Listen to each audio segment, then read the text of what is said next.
Here's the thing. I don't know what you kids are up to, but I do know one thing. Laws are threats made by the dominant socioeconomic ethnic group in a given nation. It's just a promise of violence that's enacted, and police are basically an occupying army. You know what I mean? Help! Help! I'm being repressed! Bloody peasant! Oh, what a giveaway. Did you hear that? Did you hear that, eh? About 90 to 95% of the population of medieval England were peasants. Now, peasant really just means somebody that works the land. And suddenly the game kind of I had that kind of eureka moment, and there it was. People are angry. People are so angry, and justifiably angry. But Gallows Corner doesn't prescribe a way that you have to play this game. The point crawl is really fun. It's really, really fun. Who doesn't love maps, right?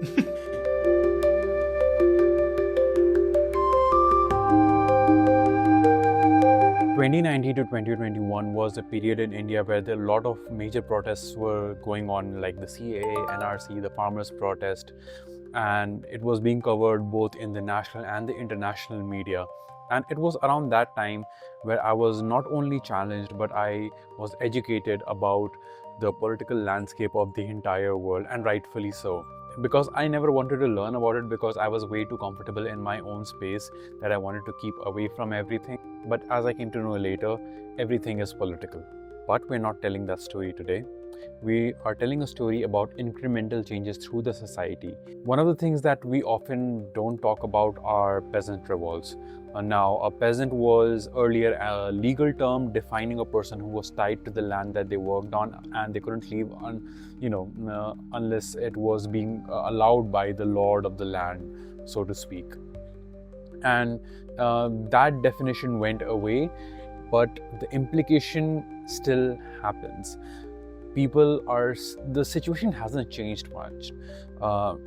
People might not be legally tied to the land like they were in the 14th century, but it still happens. Colonization is always for the resources. It's almost never for the people, right? Because people are a means to an end. They're here to work the land, to get those resources out, to mine for cobalt, to mine for gold, and to get the oil out, right? Even if some people say, oh, they were so benevolent, they brought technology to the world. Why did they bring technology if not to work them? Anyway, we are here to talk about Gallows Corner. Now, Gallows Corner is a tabletop role-playing game. It's the latest tabletop role-playing game by Three Sail Studios, the makers of Mappa Mundi. And it's essentially about peasants revolting against class oppression. It uses a dice pool system to resolve conflicts, and the more creative you are in implementing your jobs, your trades, your skills into it, the higher, or rather the bigger your dice pool is. And to get a success, you have to hit a 5. It's as simple as that. But before we get into the actual mechanics of the game, I do want to get into the thought behind making of this game. So we're going to talk with George from Three Sail Studios. Talking about history and how things came to be. Your first game from Three Sail Studios that was published, Mappa Mundi, it was sort of this fantastical vision, of a alternate Earth in medieval times. We are in kind of a similar period with your new game, but sort of inspired by actual real places on planet Earth, particularly England. It's an odd one, Gallows Corner. So Gallows Corner, I'm gonna hold up this because it's so beautiful. This is our silver foil embossed black cloth. So Gallows Corner is a real place in Essex, which is in the east of England. It touches northeast London, basically, and that's where I grew up. I grew up in Essex, and Gallows Corner is an actual place there. And nowadays, it's a roundabout. It's like a major road, two major roads, one running out of London and into Essex, and then one running across. I was back at home last summer, back visiting my grandparents, and I just heard it on the radio, and somehow it just clicked, and it clicked differently this time. And I was like, oh my God, there's a the game just kind of came to me, and I was like, I'd been thinking about like a kind of peasants' revolt kind of game anyway, and the peasants' revolt started in Essex in 1381, and suddenly the game kind of like I had that kind of eureka moment, and there it was. So it's set in all of England, but it's inspired by the east of England. So in the game, you can, you know, we break England down into 8 regions. Including London, and yeah, you can kind of play at any point in England, but the point is to bring about some form of one form or another of a revolt. So it's set in 1376, which is 5 years before the Peasants' Revolt, and I kind of intentionally chose that because I wanted it to be a case of like, I don't want you to just be replaying history. I want you to be kind of creating the conditions, creating your own revolt, your own insurrection, your own challenge to the crown and the church and the nobility. It's a game, I'm writing it about my own people, right? Like I'm writing it about working class people. I'm writing it about peasants. I'm writing it. It's been such a joy to write because like I'm just writing it in my own voice, and it's been really, really fun to work on. The thing with Gallows Corner is someone asked me when I was first kind of telling people about the concept, someone was like, well, why aren't you just doing like a modern day thing? Like things are bad now. And I was like, yeah, things are bad now. But they're bad now in exactly the same way they were bad then. And that's worth commenting on, right? And so if you look at Gallows Corner, and if you look at the actual the Peasants' Revolt, the 1381 Peasants' Revolt in England, and then you look at the Telangana Rebellion, which is like what, 1946, the conditions there are shockingly similar. So we like people in England or people in Britain will talk about, you know, peasantry ceases to exist, right? The peasantry ceases to exist in like the 1600s. Bullshit. Absolutely not. That's never been the case. Like we still have an actual king who is one of the largest landholders in the country. People still pay rents directly to the crown.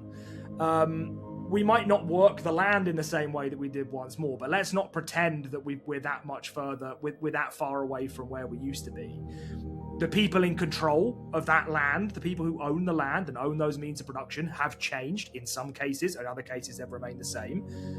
But like the conditions that you work, the conditions that you work under, the conditions that you live under, are still far too similar for comfort. And I think having a game like this, and so if we can talk about that between like 1381 in England and 1946 in Telangana, like the fact that those conditions are still the same is horrifying. And then you jump forward to 2025 and you're still looking at actual peasantry around, like kind of what we would consider medieval peasantry, agrarian peasantry still existing around the world, but then like this kind of oligarchical tech feudalism that we have going on now. Things haven't changed, and that's absolutely awful. So like having this game that shows that period in history, and it's like, yeah, the reason it feels familiar is because it hasn't changed, feels like an important point to be trying to make. So the fact of the matter is this: farming 7 days a week for a year on a 1,000-acre farm has generated an income of £144. Correct. Fortunately, at the moment, we have this subsidy. When that goes... What are farmers going to do? I mean, honestly, what are they going to do? The ones who don't have Amazon film crews farming around and who wants to be a millionaire to top up the income. I mean, what do you do when these subsidies start to go down? Immediately, my mind went to history and civics classes in my own country, in my own town, what we were taught, and talking about the revolts that took place. Mainly, the most famous one that people talk about usually is the Indigo Revolt and the Satyagraha movement that came about inspired by Mahatma Gandhi, inspired by the Indigo Revolt and the Telangana Revolt, and a lot of it happened, like similarly. So if you take a look at the list of like peasant revolts in India, there are like many listed over there. I'm only talking like cherry picked a few at the moment. There is an inspiring chapter in India's freedom struggle in which the Hindu monks and the Muslim fakirs took up arms and jointly fought the British. Known as the Sannyasi Fakir Revolt, it raged for 3 decades in the region comprising of Bengal and Bihar during the 18th century. Telangana movement was a very, very big struggle. Among all the struggle, it was the largest and strongest resistance movement by the farmers in India, after independence. Their demand was against landlord exploitation. Their demand right to tenancy, right to minimum wage, and reduction of interest of the money lenders. That was the demand. And there was a Nizam's rule in that. Nizam's rule was very barbaric rule, and Nizam has a force, it is called Rajakar. Rajakar is a force who are used to organize oppression against the farmers regularly. As recent as 2020, which like there was a huge farmers protest going on in Delhi. Yeah. Like huge, mainly from the Punjabi farmers, and also because like it was tech feudalism, like you mentioned, like they were taking control of the land, and they still are. It hasn't like stopped. Singh says he should get a government assured price of 1800 rupees or about 20 euros for every 100 kilograms of wheat he sells. He often doesn't get that because of middlemen. He's afraid that in a free market, even that lower price would be impossible to get. By the way, like we had literally had, acres and acres of land sold to an oligarch at 1 rupees per acre. What? That's cheap. That's very cheap. 1 rupees per acre. I mean, like how? 1 रुपए में क्या मिलता है? आपका जवाब होगा कुछ नहीं मिलता है। लेकिन अगर सैया भय कोतवाल तो डर काहे का? सरकार ने 1020 एकड़ जमीन अडानी पावर ग्रुप को 1 साल के लिए 1 रुपए की लीज पर दी। You start looking at it, it's like this is like seditious behavior. You're in trouble for publishing things that challenge the power structure. Like again, that's no different to 700 years ago. Gallows Corner feels like it was absolutely the game that I needed to write. I felt like I very much needed to write it. And one of the things I've been hearing from quite a lot of people as I've been advertising it and as we've been talking about it to different people saying like, this is the game that we needed right now. And I thought that was an interesting thing to me. Now, I'm not going to go out and say, hey, yeah, this is the game everyone needs right now. That's not for me to say, but it's surprising. Yeah, but it's kind of what I hoped for as well. I hoped that people would see the relevance. And people are angry. People are so angry and justifiably angry. There's fascism on the streets wherever you look. And this is my attempt, I suppose, in through the game design side of things and the writing side of things. This is my attempt to kind of wrestle with that and to see where, like, it's kind of an examination for me about where the roots of this fascism and this state repression come from. And they come from the crown. They come from the state.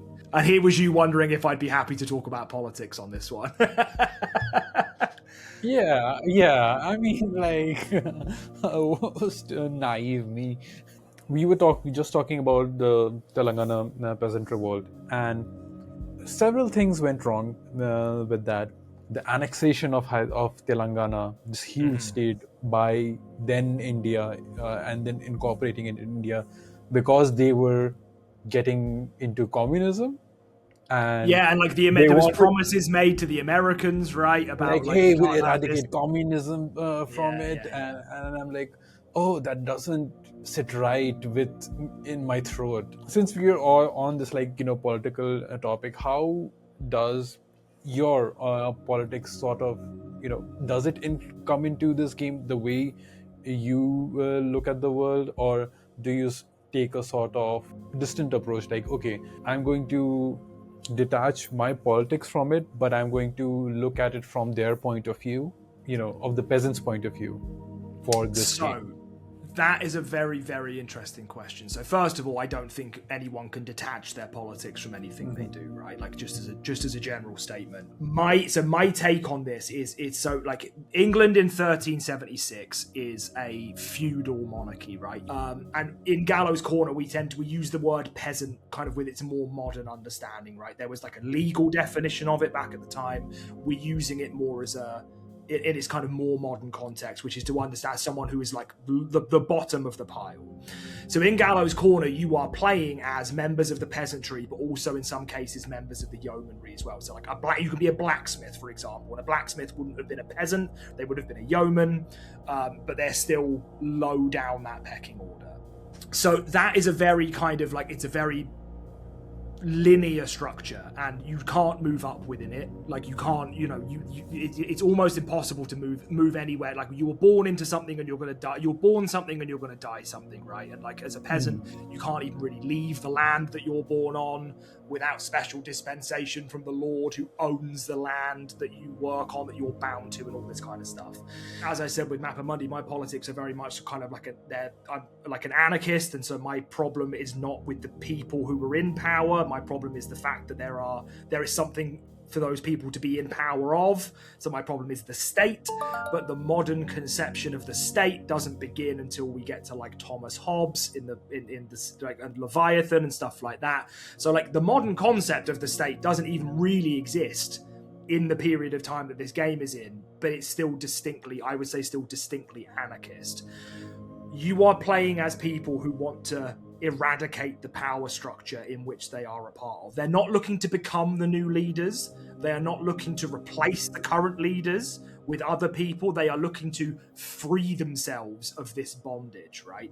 My personal politics are all over Gallows Corner. The kind of quote unquote the win condition is living in a stateless society. So that's about as anarchist as you can get, right? In terms of like the actual peasants' revolt, it's a difficult one because it happened so quickly. What is supposed to have been a moment where the peasantry and the yeomanry could increase their standard of living, because the same amount of work needed to be done, same amount of land needed to be done, but like 40 to 50% of everyone was dead. So suddenly like there's bargaining power in your labor.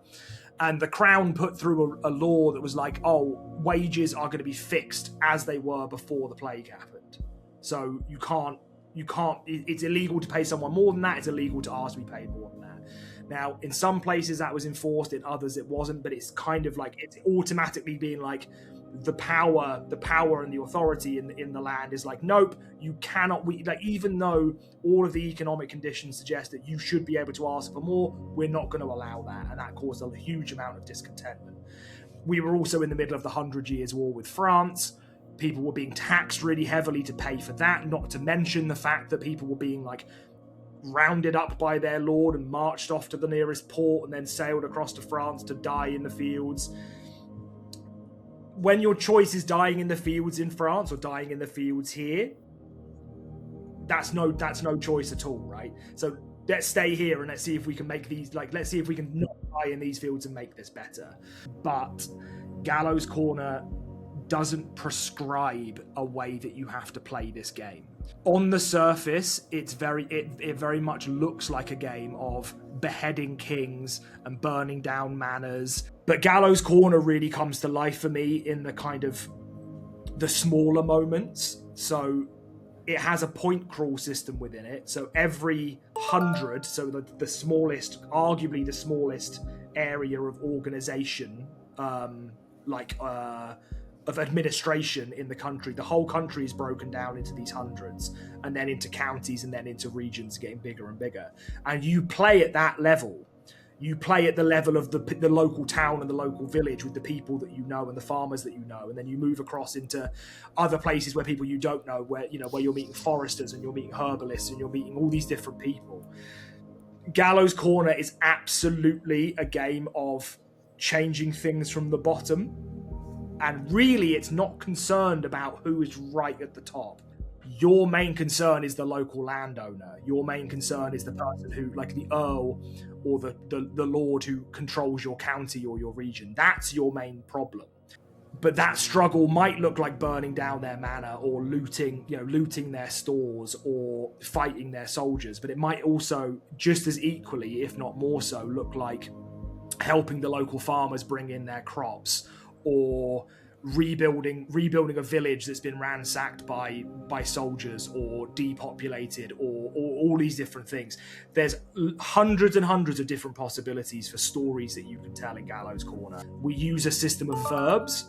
So the narrator, when they're building the point crawl, assigns a verb to every area that the players might visit. And that could be grow, or nurture, or celebrate, or fight, or mourn, or steal, or perform, or marry, or anything like this. Anything you can think of, any doing word you can think of can come into Gallows Corner. So, and that shapes the stories that happen when you're there. You get this whole range of different things, and you realize suddenly that a peasant's revolt doesn't have to look like marching on London with pitchforks and torches. It can look like making sure this town can eat and helping them bring in their harvest, or educating their children, or defending them against the local lord and his soldiers, or breaking prisoners out of jail. These smaller scale stories is how power is eroded, and that's built into the mechanics.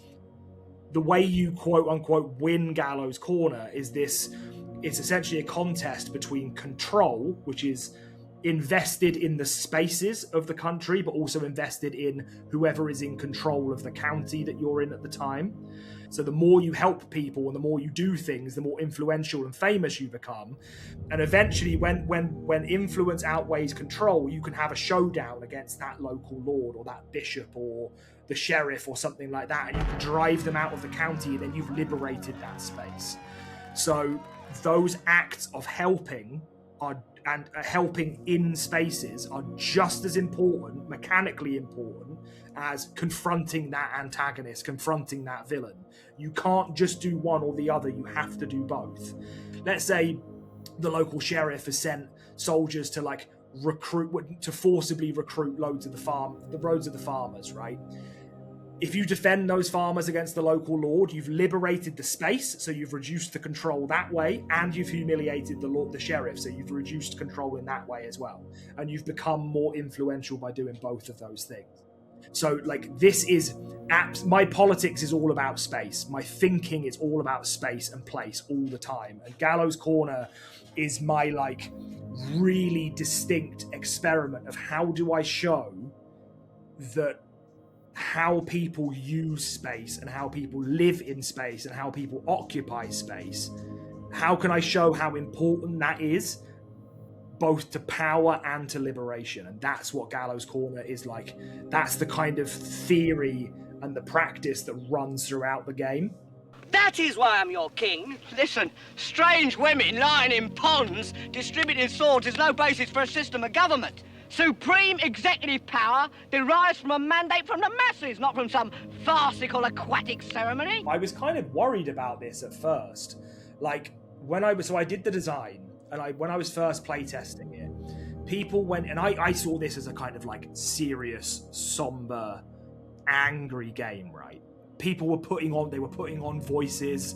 They were being like the peasant worker from Warcraft, and I was like, oh, people aren't taking it seriously, that's a problem. And then I spoke to someone who's like, you need to allow people space to make fun of things and make fun of themselves. You have to have shades of light and dark. And then Gallows Corner, uniformly people go into it, they're like, oh yeah, okay, we're going to be peasants, I'm a dung farmer, I'm a rat catcher, I'm this, I'm that. And then suddenly they hit that moment where suddenly they realized, oh, this is serious and this is dangerous. And this is difficult, and I'm involved in a struggle. But those moments of humor and those moments of levity have bonded them together, so that when something difficult happens, they're then facing it together. And that was at first it worried me, and then I realized actually how important that is, and that people have always, even in the darkest of situations, people are making jokes and people are trying to be funny and trying to make people feel better, and that's actually a really important part of it. So the King Arthur thing, at first I was like, oh god, that's really annoying, but actually now I realize how important a part of it, how important a part of this story that is. There's a conversation to be had in TTRPGs and actual plays that I've seen and that I've played about playing characters who may be evil in a group of PCs which are good. And I'm not talking about, the game master's NPC which is evil. I'm talking about a player character who is evil. There are, sabotages on both sides and multiple sides, whether it is somebody who's on the up and up, who sees an opportunity to make a better life for themselves or get an opportunity for power, because we all know that power corrupts, and it corrupts absolutely. It can happen to anyone at any time, and we have seen that through history. Does the game mechanics allow for that to happen, or does it stop the player, or makes the player think to stop it from happening, if a player chooses to be corrupt? That is a really, really important and really amazing question. So there is nothing in the game that stops a player character from siding with the powerful, right? There's nothing that stops that. What I think would be a really interesting way of doing this, and I know there has already been an exploration of this, so we have an actual play, a 5-part actual play coming out around the Kickstarter, run by Sam Langford, who does Who Hurt You. Mate, seriously, I've seen clips of it. It's Sam was the perfect person to do something for this game, and the cast that he's got have done it incredibly. And I know there is I haven't seen it yet, so I don't know exactly what happens, but I know there is a moment of betrayal between some of the players in that game. So you can absolutely explore this, and absolutely I think that there's a great story to be told about how a group of people who are outlawed together, one of them becomes seduced by power or gets offered a way back into the King's Peace and takes that, right? Now, while the mechanics don't encourage it or discourage it, there is a way that you could allow that to happen and have a player character become an NPC without the player having to stop playing. So Gallows Corner, my favourite part of Gallows Corner is the retinue system. So like in Mappamundi, right? You will remember with Mappamundi, your character doesn't level up, right? Their dice level up, right? They become more capable of more things.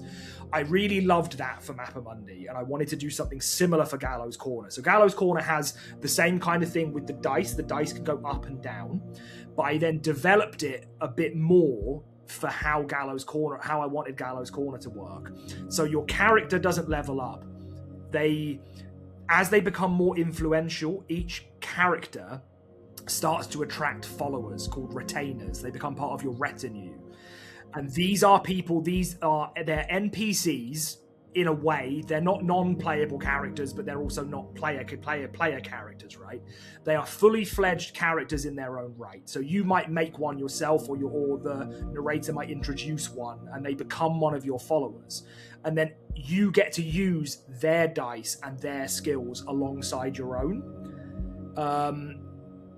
So in a way, you've leveled up because you've got access to more things, but you haven't changed. You've just got someone is now part of your community who is able to assist you and help you in your struggle, right? The thing that I love the most about the retain, and I will get around to how this ties into a player becoming an NPC, right? The thing that I love the most about the retinue system is that when your player character is about to die, which is going to happen pretty frequently, you as the player have a choice. You can let that player character die, and then you start playing as one of your retainers. They then get promoted to be the player character. So you know them already. They're already an extension of your character. They just then become the point of view character. Or you can let your PC live and have one of your retainers jump in the way at the last minute and take the killing blow for you, like the cinematic moment, right? But you're going to suffer quite a lot of emotional trauma, which is going to have a mechanical effect on your character if you let that happen. So if we had a player who wanted their character to be seduced by power and to become a traitor, right? You could set that whole story up, and then at the moment of confrontation, you'd have to work with the narrator to pull this off.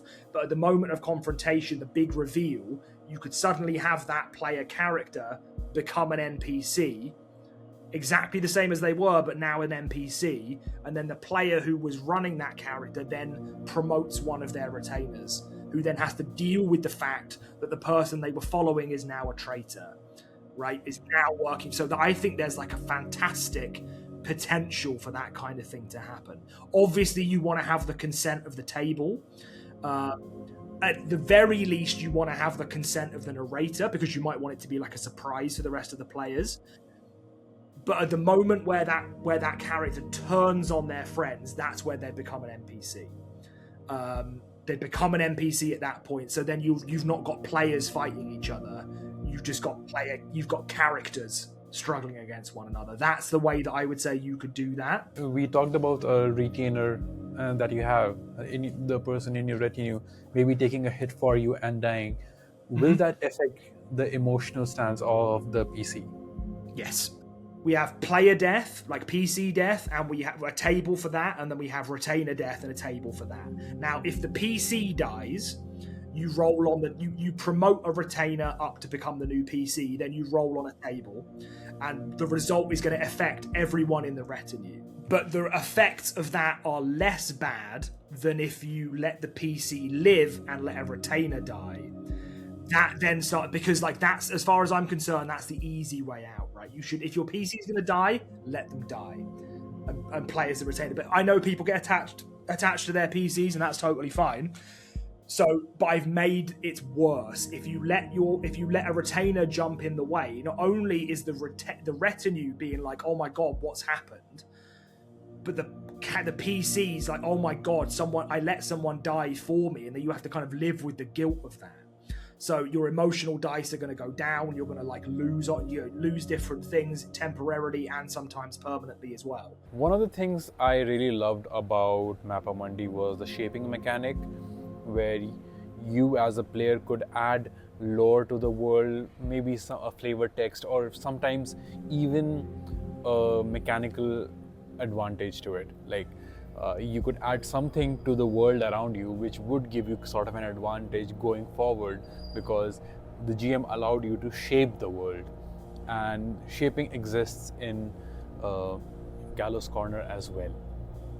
And I think in all of the games that 3CR Studios will put out going forward. I wanted to talk about some of the differences from Mappa Mundi mechanically that exists here. I know like there's the mechanic of shaping which still exists over here. Yeah, to an extent. So shaping definitely still exists in Gallows Corner, but it's less of a moment-to-moment thing like it was. It still exists insofar as we're still encouraging that style of play, about having players give form to the world. What the kind of formal shaping that happens in Gallows Corner is more about like the places that you've visited and the places that you've liberated. You get to tell stories about them. So during the game runs in seasons: spring, summer, autumn, winter, and in between the seasons you get to tell stories about the places you've been. You get to talk about how the NPCs there have changed things or developed things, or what struggles they're going through and how things have changed. So when you revisit them, if you revisit them, you know already what's going on there. So like it's what that was intended to give players a sense of ownership over the world, right? It's much in the same way that Mappa Mundi was, but less immediately moment to moment. And now getting into actually what characters do you play? We know we play peasants, but there are trades, there are jobs, and there are skills. In the game that I played with you, I played a husbandman.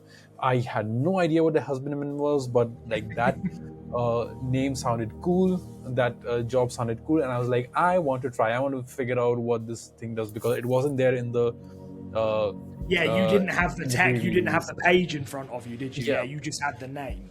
So I just all right, had the name.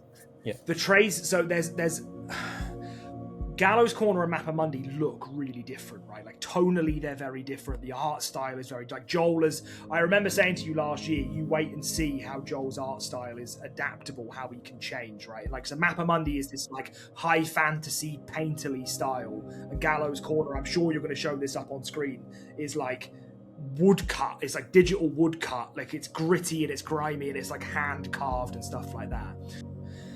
And I feel like we've all three of us, me, Jeremy, and Joel, have all taken these huge leaps forward from working on Mappamundi and moving into this. But they share this DNA. So, like, with Mappamundi, you had 4 abilities, and each one had a dice associated with it, and you were rolling just that dice to try and hit a target number. And I like that system. But what I liked the most about it was the fact that it was the dice that leveled up. So that's the bit that I took forward. So in Gallows Corner, when you build a character, you start off by, you have 3 what we call traits: physical, intellectual, and emotional. And you start off with 3 dice, 2 d6s and a d8, and you assign one of those dice to each of those abilities. It's very into the odd, that kind of 3 ability system, right? So you do those, and it's worth saying that in Gallows Corner, every character is mechanically identical. They all work in exactly the same way. They all have access to all of the rules. It's not like a ranger who has access to this bit of the rules and a wizard who has access to this bit of the rules. Everyone has access to the same thing. So you assign your traits: physical, intellectual, and emotional. So let's say you wanted to be emotionally mature and not massively physically strong and not massively intellectually strong. So you put a D8 in emotional, a D6 in physical, and a D6 in intellectual. You then choose your trade. So we have 8 trades, and your trades are, the way that I describe it is they are your general way of understanding the world, right? So we have, I'm going to see if I can remember them all alphabetically now. So you've got the body, the earth, the flesh, the hood, the mask, the market, the mind, and the stranger. That's all 8. There we go. So those are your general ways of understanding the world. Those are kind of like, that's the environment. It's the way you look at the world, right? So someone from the body is going to be very much about like physically trying to change the world or physically trying to survive in the world, whereas someone in the market is going to be more about understanding how transactions work and like understanding how commerce and stuff works. What you choose your trade and you get another D6, right? Specifically linked to that trade. And then you choose a job from within that trade. So those 8 trades each have 6 jobs within them. And your job is your specific way of interacting with the world. So a smith, for example, a smith exists in the market. A smith is going to look at the world and want to work out how to fix it, physically fix it, or how to make it more beautiful, or how to repair it, right? Whereas a pickpocket, he's going to look at the world as a series. The pickpocket is in the hood, which is our kind of criminal class. A pickpocket is going to look at the world as a series of opportunities for gain and survival, right? So that's how that character interacts with the world. And when you choose your job, you get another D6 and you get a skill. So the skills work like Mappamundi did. They replace the need for a dice roll and they're narrative focused, right? Your character is what they do. So they are an amalgamation of those 5 choices: your 3 traits, your trade, and your job. And so when you are then being tested, and you will remember this from the game that we played, when you're being tested, the narrator doesn't tell you what dice to roll. They tell you what your character is being tested on. So you had a moment in which you jumped up on a table. You wanted to jump up on a table and distract a load of soldiers so that your friends could escape on the other side. Now, I could have said to you, all right, Aman, what I want you to do is I want you to roll emotional to see if you can sell it, and I want you to roll your trade to see, but because maybe that was relevant. It wasn't relevant, but let's assume that it was. Instead, I said to you, okay, Aman, your character is being tested on his ability to sell this distraction. Choose the dice that you're going to roll. And so you chose emotional and physical because you had to make yourself seen. You chose emotional to convince people of what you were doing, and then you could have chosen other dice from your trade and your job if they were relevant. And then you roll that dice pool and you're looking for a 5+ or more, a 5 or more on any of those dice, and that's a success. Now that's a huge development from Mappamundi, right? Which is just, here's the target number, here's what you're being, here's the test, roll, you need to roll this for me. But you were being told what you were going to roll. This, because the idea of trade and job and labor, you are what you do, because that's so important. The dice system is designed to be like, okay, are you physically attempting this, emotionally attempting it, or intellectually attempting it, or a combination? Once you've got that settled, is your trade relevant? Is your general understanding of the world relevant here? Yes? Okay, great, add that dice in. Now is your job, the specific way you interact with the world, is that relevant? Yes? Great, add your dice in. So you're always going to be rolling a minimum of 1 dice and a maximum of 5. The more suited your character is to the test at hand, the more likely they are to succeed because there's more dice going into the pool. You manage to steal like a piece of chest armor, like a breastplate from a soldier. If you steal that, your physical dice is going to go up, because your physical dice isn't just about how strong you are, but also about the equipment that you have access to. Like if you've suddenly got if someone's taught you how to use a sword, your physical dice is going to go up. But if you lose an arm, your physical dice is going to go down because you're less physically capable now, right? The same happens with your intellectual and emotional dice, your job dice. As you meet people and the more you use your job dice. So this is another place where Mappa Mundi comes in, right? With Mappa Mundi, you marked your successes and your failures, and when you got enough, your dice went up. I kept that for the job bit specifically. So every time you roll your job dice as part of a test, you mark that down, and then when you've got enough, you spend an opportunity to train with someone, and your job dice goes up, or you unlock a new job. And then the more jobs you unlock, the more your trade dice goes up, because you're getting more and more skilled in this general understanding of the world. So over time, you can end up you start off with 1 job and 1 trade, both D6 dice. Over time, you can end up with 6 jobs and a D12 trade dice if you wanted. Are we getting a cool map from Joel? You are not getting maps from Joel, you are getting maps from Jog Brogzin, who is an incredible cartographer. So Jog is doing 8 maps for us. He's doing 1 for each region, including London. And they are broken down into the hundreds and the counties. So you print the map off and you use that as your point crawl. So you're getting, so the narrator has a sheet, like we call it a county sheet, so they can keep track of everything. There's not much bookkeeping on there, but just so you know, like what place has what verb associated with it and has it been liberated or not. But you can have this map and like color it in as you liberate certain places or as you can't go back to certain places. So you get these maps to kind of deepen that immersion in what's going on. Who doesn't love maps, right? So when the Hobbit movies were coming out, they released a lot of promotional material, and one of my friends, I was back in college at that time, one of my friends, she bought me this map. Nice. That is, honestly, that's not dissimilar to how we're doing the maps for Gallows Corner. Amazing. Oh, okay. It's not dissimilar.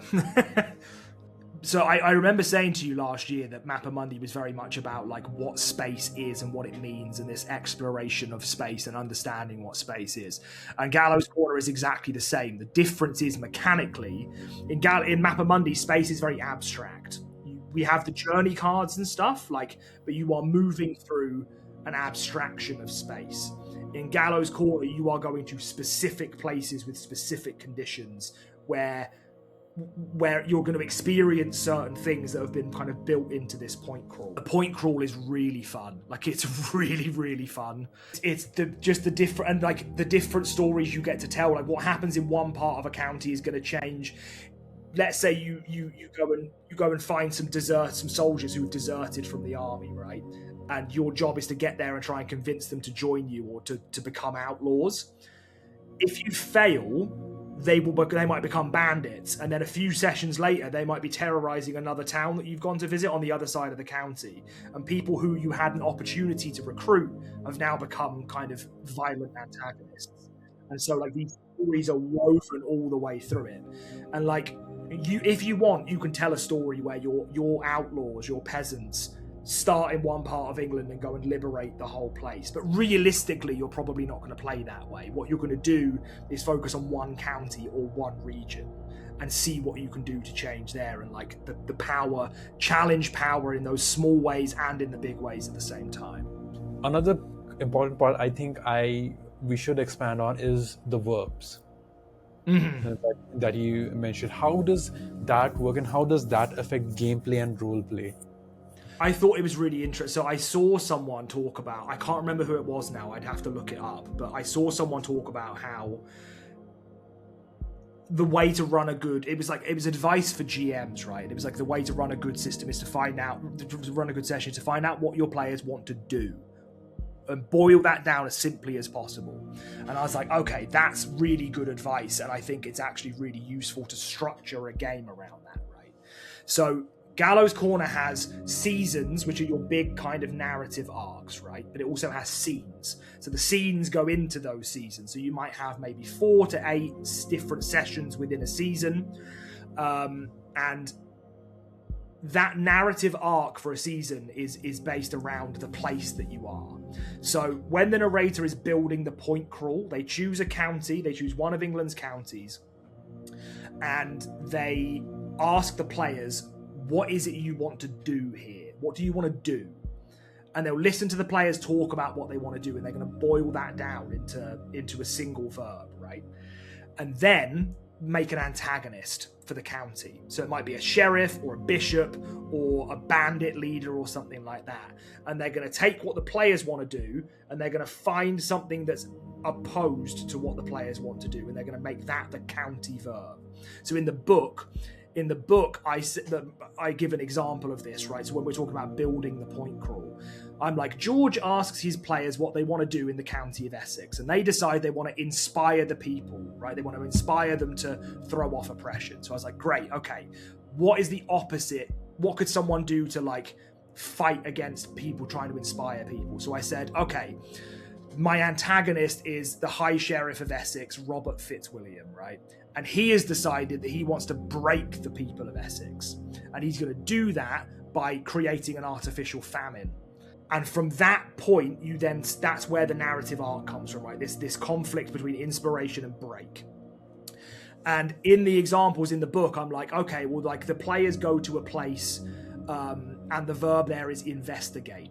And when they get to that place and investigate, it turns out that what's happening there is the people have been whipped up by a local priest to believe that their crops are dying because there's a witch in town. Now we know, the narrator knows that the crops are dying because the High Sheriff is ruining the land, but the people there don't know that. So the players then have to go in and they're trying to inspire people. The sheriff is trying to break people, and the verb in the specific place is investigate. So the players are going in to investigate what's going on and inspire the people away from blaming members of their own community and inspiring them to and investigating why the priest is doing this. So that's how this is, this cascading system of actions. The players have their grand narrative, the antagonist has their grand narrative, and the places have their own narratives, and each of them slots together in this way where the players are always pursuing their thing and opposing the antagonist's verb, but each place is a different manifestation of that. And so it's this really fertile space for roleplay, right? It's like just by assigning a couple of words out, and that's the way it works. It's such good GM advice as well, like GM or like session building advice, or like like season building advice, campaign building advice. If you're telling a distinct story, which is big verb versus big verb, and then each session is small verb and how they interact with those big ones, or small verb seen through the lenses of those big verbs, and so every single time the players know what they're going up against in a broad sense, and they know what they're trying to do in a broad sense, but they don't know how it's going to manifest each time. How accurate does one have to play history? That's a great question. I am not from England. I have never been to England. I don't know what an English peasant sounds like, or what do they do, and how do they live. Like I have a basic idea how, by watching movies of what they did, but suppose like somebody who's coming in from just playing Star Trek RPG. So I've been putting the Kickstarter page together over the last couple of days, and one of the sections is, do I need a history degree? And the answer is absolutely not. My take on it is if you know what a peasant is, And if you know what a revolt is, you have enough information to play this game. You don't actually need to know anything about England. Like, so for example, in 1376, we were speaking Middle English. Now, because of what I studied at university, I can understand Middle English. I can even speak a little bit of it. But you go on only 100 or 200 years earlier, you can't, like, that's Old English, and no one really speaks. I have a friend who speaks it. I have a friend who did their PhD in 10th century English land charters, which sounds really boring, but is actually super cool. It's super cool. Mate, it's like there's bits of magic in it and stuff like this, and poetry for like describing the land. It's so cool. And actually, she did a couple of bits of writing for Gallows Corner as well. She absolutely killed it. But yeah, so basically, if you know you don't even have to know exactly like the truth of what a peasant is. If you have an idea of what a peasant is, and you have an idea about what revolt is, that's all the information you need to play this game. I don't need you, just because I'm naming a specific place, doesn't mean you have to go out and do the research on that specific place. The town of Witham, right, in 1376, this is where the game that me and you played, that's where that was set. I know what it looked like because I grew up there. I know what that very small specific bit of the town looks like because a lot of that stuff is still there. No one else needs to know that. It's just a name for a generic place. In the same way that you don't need to know what Faerun looks like, or you don't need to know what Baldur's Gate looks like. You don't actually need to know what these places look like. You just need to have an idea for what they might feel like. Another thing I greatly appreciate about Three Souls Studios is the joy they give to the creators about creating your own world, creating your own narratives, and not just being stuck in the world that they have given you. Sure, it takes place in 14th century England, but it might as well take place in 19th century India, 19th century Bengal. You can create a point crawl based on it, because not a lot of things changed during those times. People were still being oppressed. There was still revolts going on at that time, as we have come to know in this video. Like with Mappamundi, you had these big continents, and you let the GM and the players make up or populate that place. Suppose someone doesn't want to play in medieval England. Suppose someone has an idea, like, for example, suppose I want to do a Gallows Corner campaign, right before the Sannyasi revolt, where you had these people from different backgrounds, these ascetics, these fakirs, and these people who are, rely on people's help, joining forces to fight, East India Company. Suppose I want to create a sort of narrative in that. How will Gallows Corner allow for that to happen? And if so, how? If not, is there a way to do that? It will absolutely allow you to do it. It will absolutely allow you to do it, because you know what my games are like, right? I put invisible restrictions around things for me as a designer, but they should be largely unrestricted for players. So Gallows Corner doesn't have a list of equipment. It doesn't have like a sword rolls a d6 or 2d6 piercing. It doesn't have any of that. It doesn't have any of that shit. I don't deal with that kind of stuff. I love it in other games, not in my stuff. So the only thing you need to do to put it into that context is have a map that you could break down into a point crawl, however you wanted to do that, and change the jobs. Though actually you wouldn't need to change a lot of the jobs, because a farmer is still a farmer, a spy is still a spy, an assassin is still an assassin, a blacksmith is still a blacksmith, a midwife is still a midwife. A lot of the jobs haven't changed either. So you might want to make it more culturally specific. You might want to create like a few specific roles, but actually like an ascetic, I'm trying to think what would be best for that. So we have philosophers in Gallows Corner. You can be a philosopher. Kind of like flavor it a little differently. Exactly. But the same principle applies. So as soon as I announced it, loads of people were like, oh my God, I could do this rebellion or that rebellion or this one or that one. I bet. That's what I want. It's exactly what I said to you with Mappamundi. I'm giving you a glass that's 1/4 full and I'm asking you to fill it up. That's what I'm doing. Gallows Corner, because it doesn't have equipment lists and stuff like this, because your physical dice reflects not only your physical capability, but the equipment that you have as well, that's all you need to do. Like an armoured knight, I suppose, is equivalent to a British East India Company soldier with a musket, right? Yeah.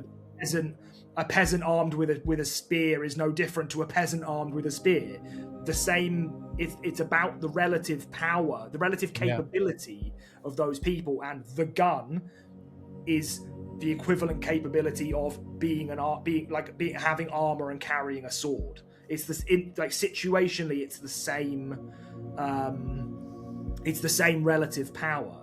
So you can I really want people to do this. Like, Gallows Corner is going to be available under the same community license that Mappa Mundi is. I want people to make it culturally specific. I want people to take the system and be like, Christ, I can do whatever I want with this. I can represent any rebellion I want with this. Any moment in history, any place, I can do the same thing.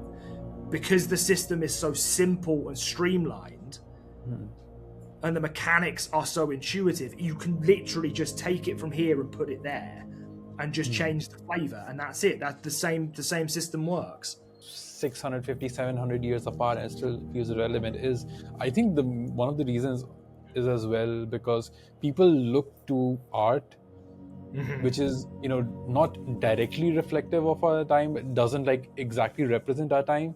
Having it set in medieval times helps to, I think, better interpret it rather than if you just set it in modern times. I feel like I would have been more depressed playing it.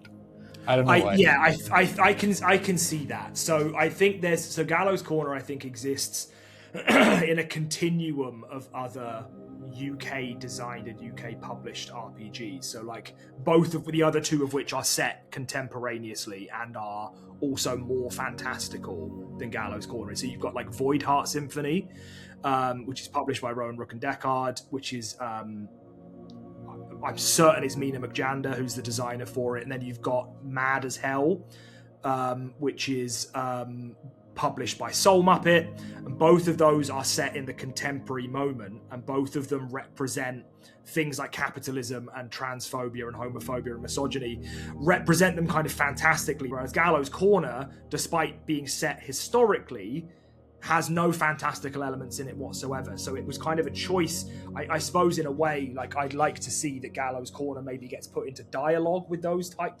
particular games and those types of games as well. We all have very similar kind of axes to grind, for want of a better word. We've chosen to confront those things in different ways. And I think both Void Heart Symphony and Mad as Hell have done it excellently, like really, really excellently. But I want to confront that reality very, very, very head on. And also, who doesn't love peasants, right? Who doesn't love peasants in the medieval period? Everyone wants to play a peasant. Everyone wants to burn down the manor. Well, that is it for the questions that I had. Also, I just wanted to plug in another game that 3CL Studios is publishing. City of Espers. I'm trying to look around City for a of copy. I Espers. think I've got a City of Espers here.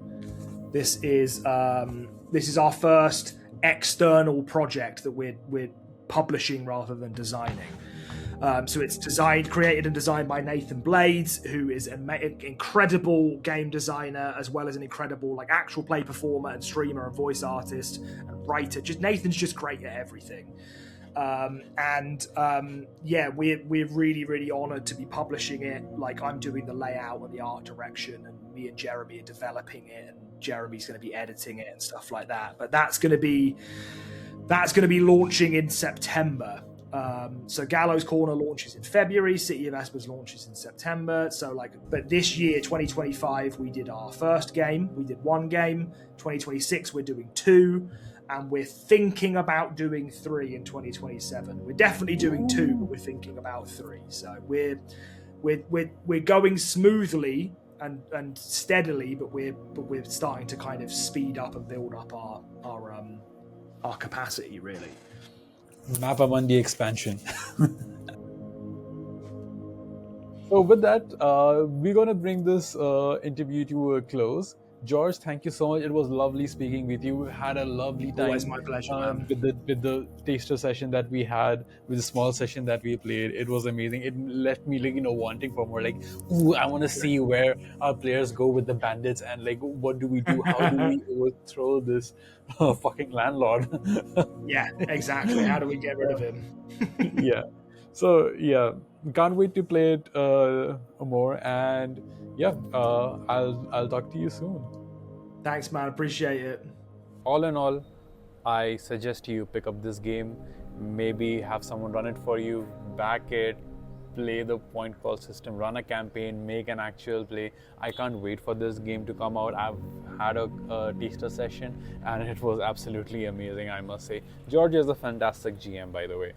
And look forward to the Kickstarter, and I'll see you soon in the next one.